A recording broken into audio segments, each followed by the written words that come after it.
Patriots Podcast with Nick Cavins.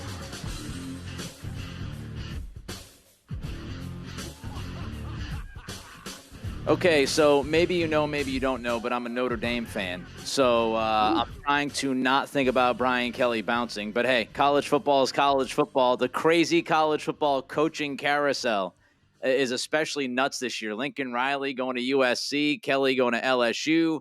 I would guess Fickle, maybe Matt Campbell going to Notre Dame. We'll see what happens. Where's Billy O'Brien going? Virginia Tech? Hopefully far away from Notre Dame. No, Virginia Tech. Virginia Tech added the defensive coordinator for Penn State, I believe, is going to be the guy at Va Tech. So let's talk about the NFL game, though, and let's talk especially about the Patriots improving to 8-4 after beating Tennessee on Sunday. I think the final score is not necessarily indicative of the play. We'll get to that. But overall, Greg, how important was this win, aside from just the result, right? The win, 8-4, jumping to the 2 seed. On the field for this team, how important was this win? We'll get into, some of the specifics on each side of the ball, what the Titans were lacking, weren't lacking, stuff like that. But to me, Nick, being in the stadium for that game, when I left the stadium, I thought it was an important victory because to me, it felt like a playoff atmosphere. Now, did Mike Vrabel have a full complement of receivers or linebackers and things like that to combat against the Patriots? No, but what you got was a typical Mike Vrabel, Ravens type team that's really tough, that's fundamentally sound for the most part, that's not going to give you an inch, that's going to make you earn it. And I thought that they did that to the Patriots for almost 3/4 of that game. And I thought it was a good toughness check for this team. I thought, before going into Buffalo on Monday night, which is going to be a huge referendum, I think, on this team and their playoff seeding and things like that, I thought this was a really good toughness test for the Patriots. I mean, they had to make some key plays, especially on defense. There were certainly some issues, but they made big plays. I thought the crowd, especially, I would say, late third quarter into the fourth quarter, was really into it. It felt like a playoff game. Vrabel tried to do Vrabel things in this to keep his team in the game. And if it wasn't for his kicker and some other things, they probably would have taken a lead at some point in the second half. It might have gone down to the wire.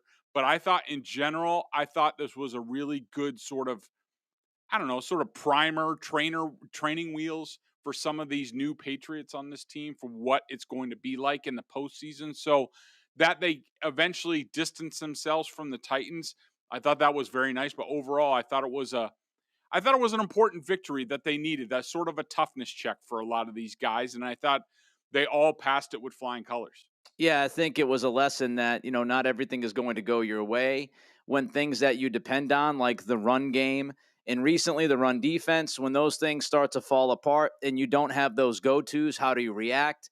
And especially against a team that's very tough-minded, like you said. Tennessee's physical, they're tough. They were without a number of guys, and I want to ask you about that quickly. Tennessee being so undermanned on Sunday, how much of that is a part of this story, Greg? I think it's pretty big, Nick. I mean, I don't want to take anything away from the victory. I'm trying to be nice about it. But look, and this is the way I put it in my column coming away from the stadium. Ask yourself this. Mike Vrabel and a lot of the Titans, them sitting on the plane ride home back to Nashville.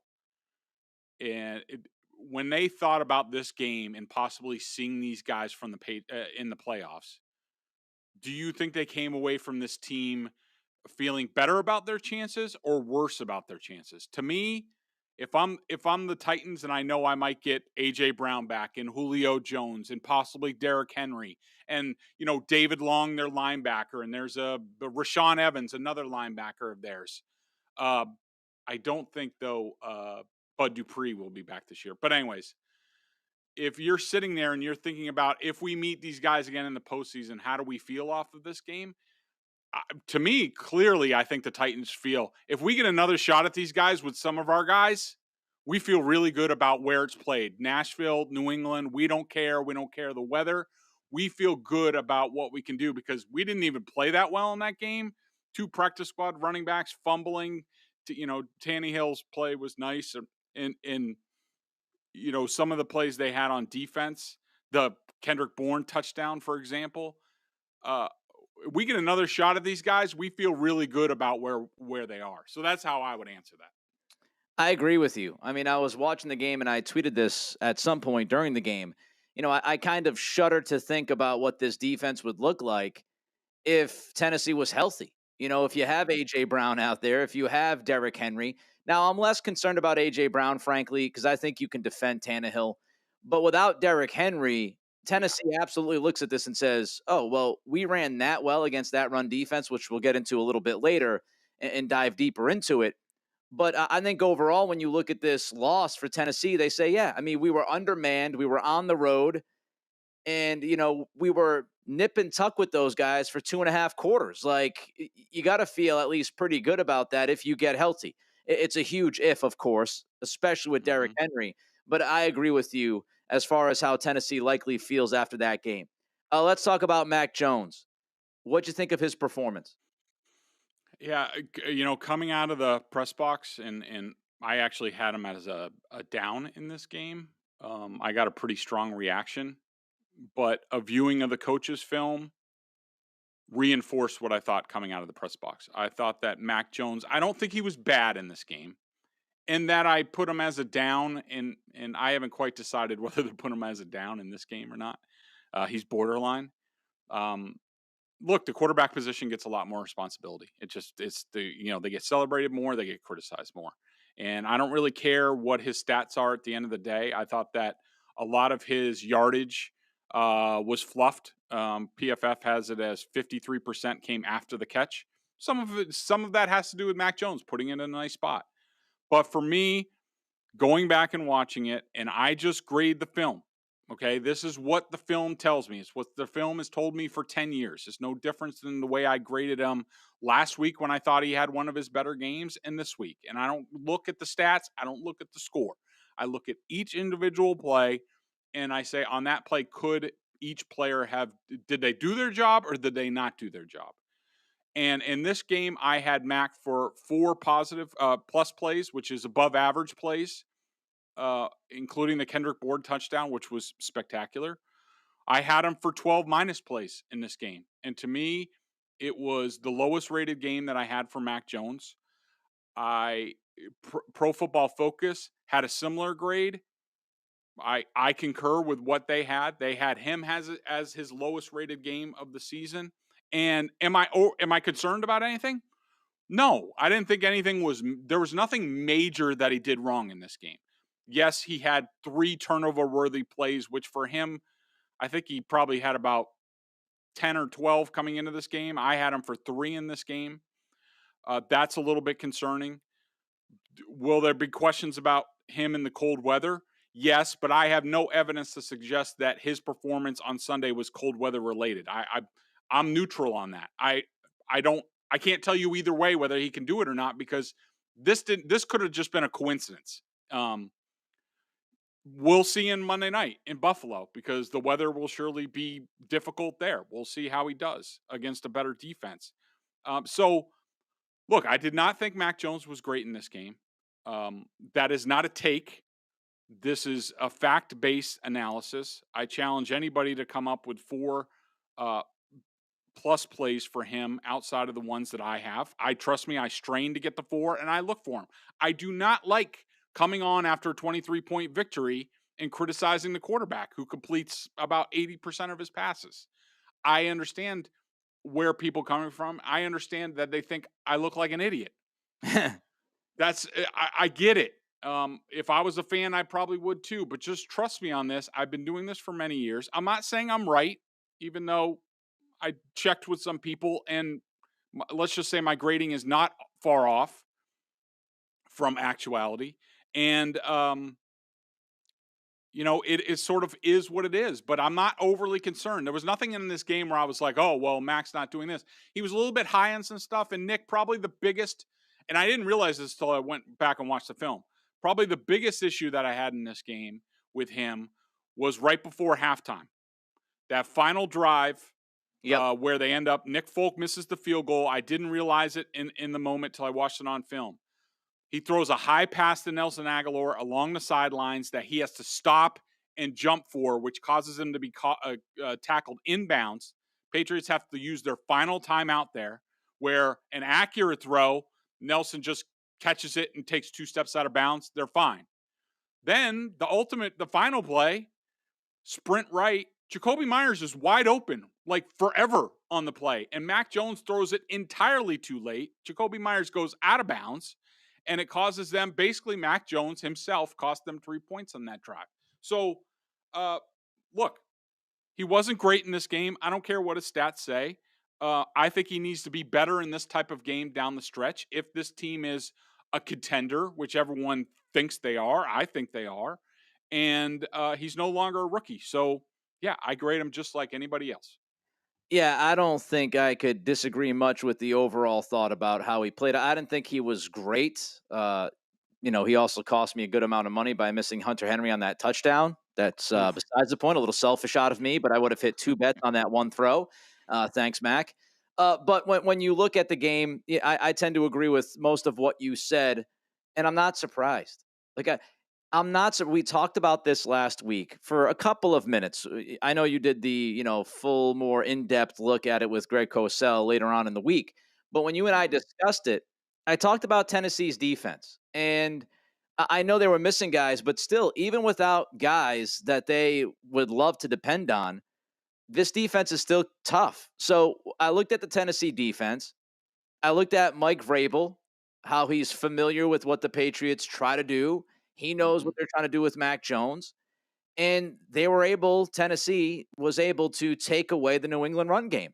So I'm not too surprised that Mac did not have a very good game when you look at the film. All of those things, combined to me results in a tough day for a young quarterback. So I wasn't surprised that he wasn't as good as he's been this year because of the defense, because of Vrabel, and because the Patriots just could not consistently run the football in this game. So those were all issues. None of them shocked me. I was just frankly happy with the win. I mean, that first half was not great. And you were going into the second half going, man, they're allowing Tennessee to hang around, as we mentioned, undermanned. They're running the football on them. Patriots can't run. This might be nip and tuck the entire way. And if you lose this game, looking back, it could be a crusher. It's a home game. It's against a team that has a number of injuries, as we've mentioned. I was concerned at halftime. I said, they got to kick it into gear. And, fortunately, they made enough plays. They created enough takeaways to end up winning comfortably. But I don't think anybody walks away from this game. Well, I'm sure some do. I don't think many should walk away from this game going, "Oh yeah, that was a throttling. That was, as I said, Right.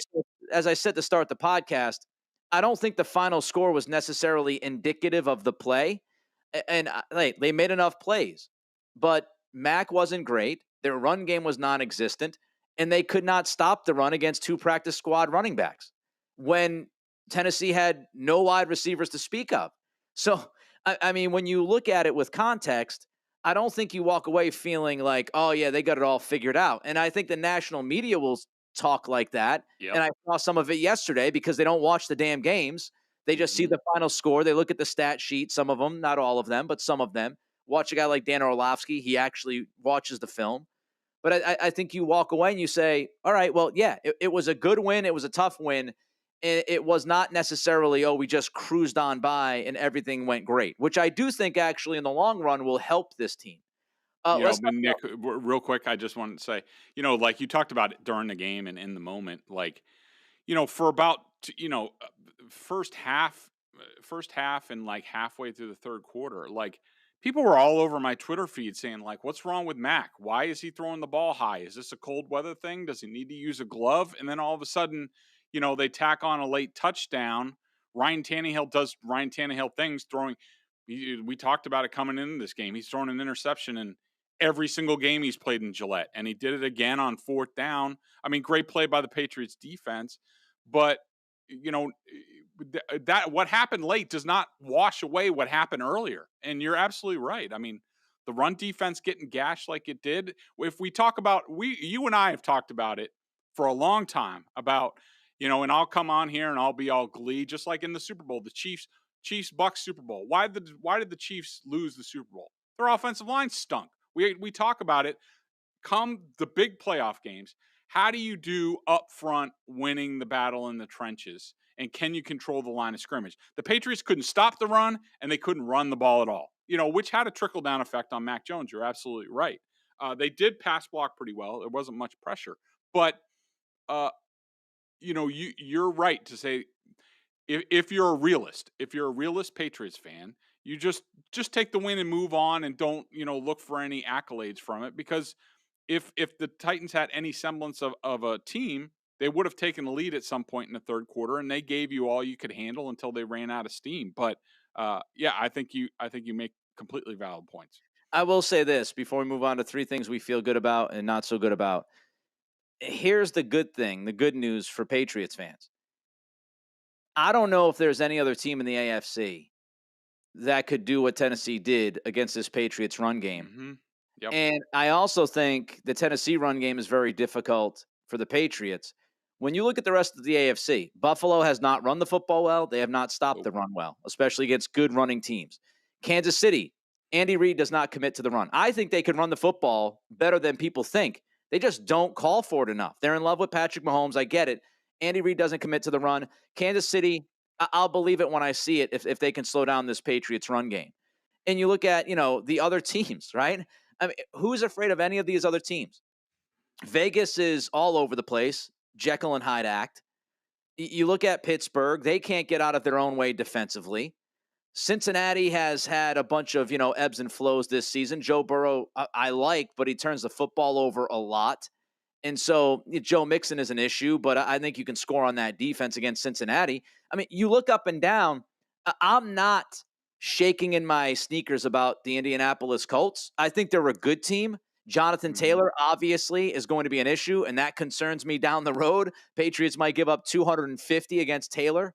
But I think if you can kind of sell out against the run and force Wentz into some mistakes, I think as we've talked about, Greg, going back a few weeks ago, it's rather obvious.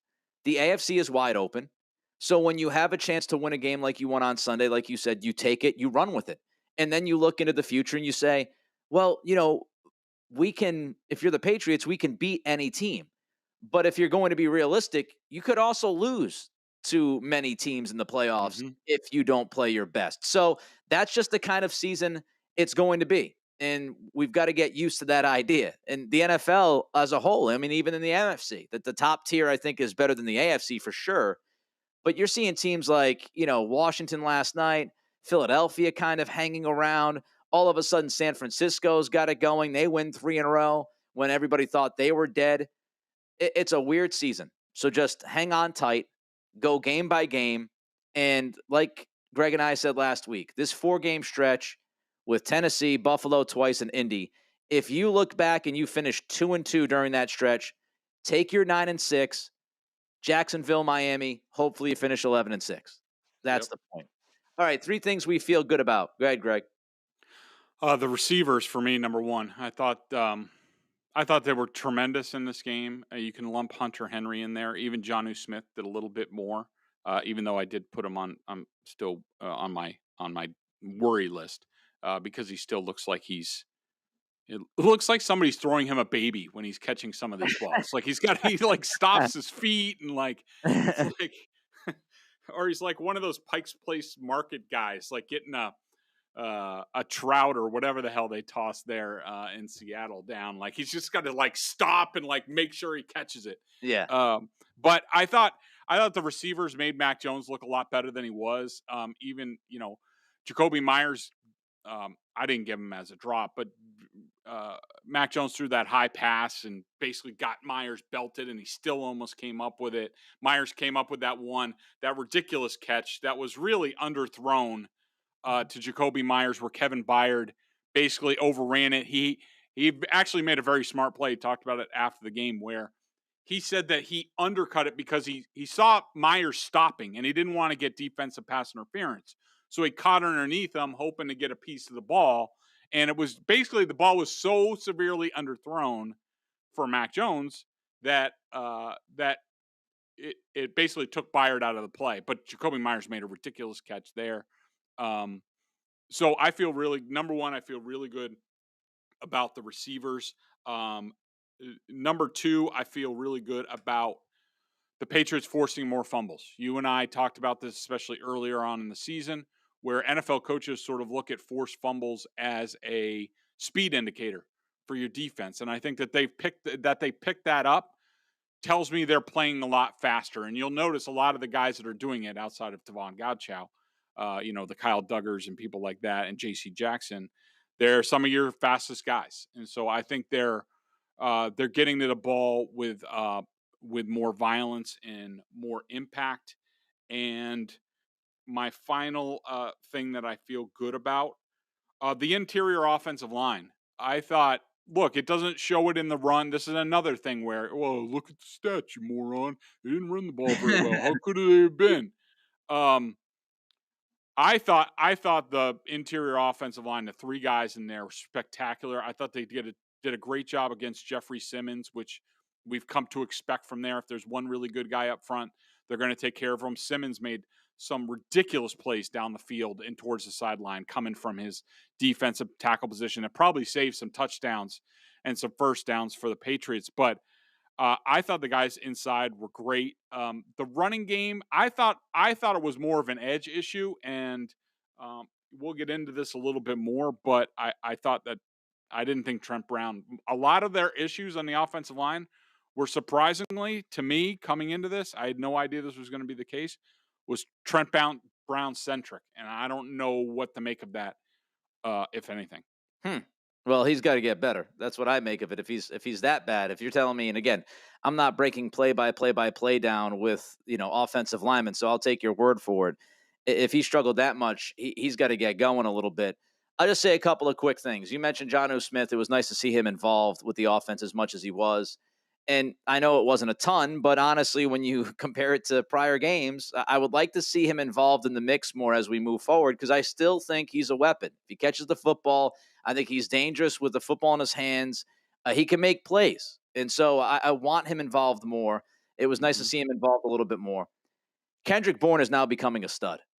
I mean, his progression from the beginning of the year, when you're like, he's not really looking like he knows necessarily what he's supposed to be doing at all times out there. And his progression over the last few weeks, he is becoming, to me, he's the number one receiver on this team by the end of the year. I think he's going to surpass Jacoby Myers. I think he's, and this is no shot at Jacoby. Kendrick is just more electric, more dynamic than Jacoby is. Jacoby's good. He's steady. He's consistent. He can catch the football, all those good things. Made a great block by just getting in the way on Bourne's second touchdown on Sunday. No disparaging comments towards Myers. It's just I think Bourne has a little bit more explosiveness to his game, and he has certainly surpassed Nelson Aguilar, who knows what's going to happen with his contract after this season is over. So Kendrick Bourne is becoming a legitimate weapon for this offense. And, aside from ball security, which you brought up, which has been gigantic since the first month of this season, let's give some love to Nick Folk. I know he missed the 52-yard field goal, but this guy, if it's 50 and under, you just feel pretty good about it. He's been so damn steady, and I was concerned when they first brought him in. I was concerned somewhat when they kept him this year, and all he keeps doing, as Belichick would say, he keeps doing his job. That's all he keeps doing. Yep. And I think Folk has been a highlight. I know it's special teams. Nobody gets excited over a kicker. But, I think Nick Folk's been really good for the most part. All right, three things that we feel worse about. Go ahead, Greg. Obviously, the run defense. I mean, look, I think I have a lot of respect for the Titans' offensive line. For the most part, I have some issues with Taylor Lewan and also the right tackle a bit. But I think the interior is pretty good. They had a backup at guard, but he was really good in this game. But look, it's Ryan Tannehill, who likes to run a little bit. He doesn't run as much anymore. He's actually getting up there in age, and he has a lot of wear and tear on him. But he's operating with receivers you've never heard of. And you would think the Patriots would be totally comfortable with, all right, fine, try to beat us over the top or what have you in the passing game, but we're going to take the run away from you, because if that offense can't run the ball, they ain't going anywhere. And they basically did what they wanted. You even take out the long touchdown run, and they still averaged over 5 yards a carry. And so I thought that was a bit concerning in this game. Not a huge concern. It borders a huge concern. That will they do this against a good running team? I just hope that playing this forward a little bit. Do not let Buffalo be two-dimensional next week. They cannot let them, and they're trying to run the ball harder, as Greg Cosell and I talked about last week. And the Patriots cannot allow that to happen, because if you're trying to plug the run and defend Josh Allen, good luck. Yeah, the run defense was not good. And as I mentioned a few minutes ago, it concerns you with the Jonathan Taylor matchup in a couple weeks because he's just been so damn good. You hope that because you have the bye in the middle, you can maybe figure some things out if you struggle against Buffalo again on Monday night. So the Jonathan Taylor matchup will concern you. And of course, Baltimore. But I don't lump Baltimore with everybody else because No. they're so different. It's not, Yep. and I think you can figure out the Baltimore offense versus, just a team that can get on that second level and smash you downhill and et cetera, et cetera. So I think Indy is the tough matchup, right? The rest of the year, I'm not worried about Miami's run game. I'm not worried about Jacksonville's run game. I'm not necessarily worried about Buffalo's run game unless, Matt Breida kills you. So I'm not necessarily concerned about those matchups. Jonathan Taylor does concern me. And, the run defense, as you mentioned, it's just got to be better. Like I was talking to a buddy before the game at the bar, and he asked me my thoughts on the game because he was trying to figure out whether or not to bet the -7.5. I said, well, my concern is the Patriots are going to win this game. I was very confident the Patriots would win this game. But I said, I think it's going to be low scoring. In a low scoring game like that, like it's really tough to lay 7.5. And part of my reasoning about the low scoring game was, as we talked about earlier, I did not think the Patriots were going to be able to run the football consistently. I thought Mac Jones would have a tough time with that defense and with Vrabel, the familiarity. And the other part of it was, I said to my buddy, I don't see how Tennessee moves the ball. The Patriots are going to stop the run. It's going to be up to Tannehill. Part of my same game parlay was Tannehill under 205 passing yards, which I nailed. I said, I just don't see them moving the ball. And it was very frustrating to see a team that you knew was one-dimensional going in be able to thrive in that one dimension. Even though the Patriots didn't give up points, in the second half and all that, I understand that. But you had the fumble, which definitely helped them. Their run defense needs to be better. It's as simple as that, especially in that matchup when it's a one-note offense going in. I thought it was inexcusable the way they defended the run on Sunday. How about your second thing that you feel worst about? Just real quick, my second sort of things that I'm worried about, they're on my list that I'm watching, that I want to see improvement, and hopefully it was just a one-game blip. It's Trent Brown, and actually I hope it's a couple games now. So that's why I'm starting to get a little bit concerned about Trent Brown. I didn't think he was great against the Falcons either. This to me was his worst game of the season by far. I hope this isn't a sort of indication that he's starting to have some health issues again, that maybe he's getting tired, even though, they were coming off a 10-day break. So why would he be tired? I just don't know. And maybe it was just a bad day at the office for him, similar to Mac Jones. I don't know. I'm not making any grand conclusions. I'm just telling you that, a little bit concerned with that. And my final thing that I'm sort of, watching a little bit, and we talked about the run defense, but I just wanted to point out, like, Carl Davis on the interior. Normally he's been one of their best run stuffers. He kind of got worked by Ben Jones, who's a very good safety for the Titans, center for the Titans. And so that was a tough matchup. And so I'd like to see him, as the games get bigger, they're going to need him to win more of those battles against top centers in this league, because I don't think he's going to go up against a lot of slappies in the postseason. Not freaking out yet, but if New England can't run the ball 150 yards, what's this offense look like? Again, we talked about Mac enough, but this offense without the run game thriving or just mutilating a defense, it'll be interesting to keep an eye on that. As more pressure is on Mac, more is asked of Mac. If you can't get to the run with Stevenson and Harris, then, what's your go-to? How do you move the ball? Can you get it done? Just to keep an eye on it. Again, not freaking out about it, but just to keep an eye on it. 3 up quickly. Who you got? So in my first spot, I have I couldn't separate them, but Myers and Bourne together. Like you pointed out about KB, I thought Jacoby Myers also had a very good day. He was able to get open against zone coverage. I think that that would also be a thing I feel good about is the Patriots wide receivers and Josh McDaniels dialing up plays against a primarily zone defense. I still have questions about man-to-man, if anybody does play man-to-man anymore. I don't even know. But I thought Myers and Bourne were great down the stretch. I thought defensively, I hard not to give it to J.C. Jackson. I mean, with the interception off of a tip from Devin McCourty, he had the huge strip. Those are 2 huge game-changing plays that just by himself, could have really the game could have looked a lot different without those. And I'll just give it, the 3 interior guys. I'll group them together. I had Karras for a half a sack with Trent Brown. Other than that, I didn't have any minus plays for those guys on the interior, and that never happens. So 3 down. I had Trent Brown, number 1.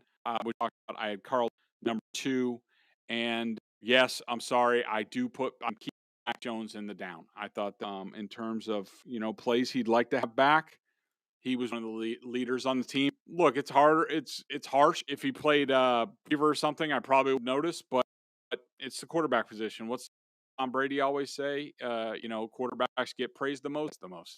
So part of the deal, I do view him as a rookie. I don't grade on a rookie scale. If anybody comes and tells me, "But he's the best rookie in the league," I think I'm going to shoot myself in the head.